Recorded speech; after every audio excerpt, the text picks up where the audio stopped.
एक गांव में किशोर नाम का एक लकड़हारा रहता था, जो कि जंगल से लकड़ियां काट के उन्हें बेचता था और उसी से उसका रोज का गुजारा होता था। उसका दोस्त मोनू भी उसी के साथ काम करता था, लेकिन वह बहुत ही आलसी था। देर तक सोता रहता था और हर काम देर से करता था, जबकि किशोर रोज सुबह जल्दी उठकर काम पर चला जाता था। एक दिन सुबह सुबह किशोर लकड़ी काटने के लिए जंगल में गया। वहां पर एक नदी के किनारे किशोर अपनी कुल्हाड़ी से लकड़ियों को काट रहा था। तभी उसकी कुल्हाड़ी गलती से उसके हाथ से छूट जाती है और जाकर नदी में गिर जाती है। हे भगवान, यह क्या हो गया मुझसे? मेरी कुल्हाड़ी तो नदी में गिर गई। अब मैं लकड़ियां कैसे काटूंगा? मेरे पास तो नहीं कुल्हाड़ी, खरीदने के लिए भी पैसे नहीं है। इसी से तो मेरा रोज का गुजारा होता था। अब मैं क्या करूंगा बिना कुल्हाड़ी के? हे भगवान, मेरी मदद करो।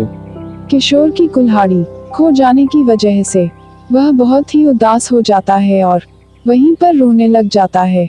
तभी उसके रोने की आवाज सुनकर नदी में से देवी माँ बाहर आती है। क्या हुआ पुत्र, तुम रो क्यों रही हो? चुप हो जाओ। देवी माँ, मेरे पास एक ही कुल्हाड़ी थी, वो भी इस नदी में गिर गई। अब मैं लकड़ियां कैसे काटूंगा? तुम चिंता मत करो पुत्र, मैं तुम्हारी कुल्हाड़ी ढूंढ कर लाती हूँ।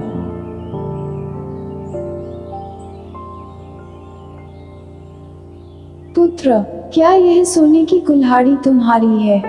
नहीं देवी माँ, यह तो सोने की कुल्हाड़ी है, यह मेरी नहीं है। पुत्र, क्या यह वाली चांदी की कुल्हाड़ी तुम्हारी है? यह चांदी की कुल्हाड़ी मेरी नहीं है देवी माँ।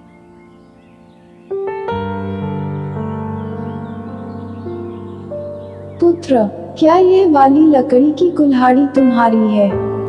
हाँ हाँ देवी माँ, यही कुल्हाड़ी मेरी है। आपका बहुत बहुत धन्यवाद।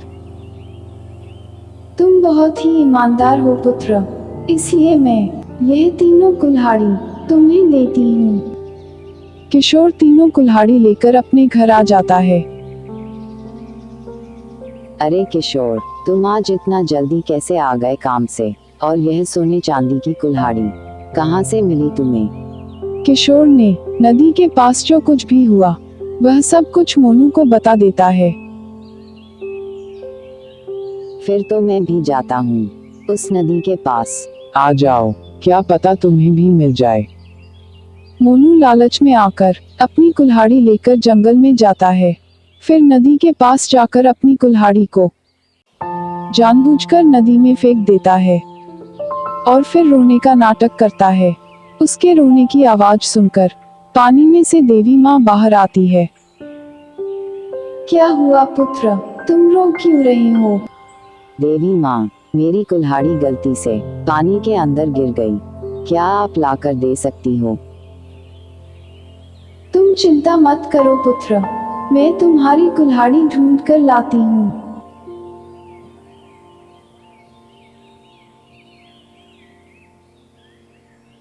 पुत्र, क्या यह सोने की कुल्हाड़ी तुम्हारी है?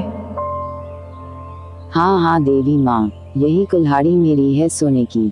आपका बहुत बहुत धन्यवाद देवी माँ, यह कुल्हाड़ी मुझे दे दो।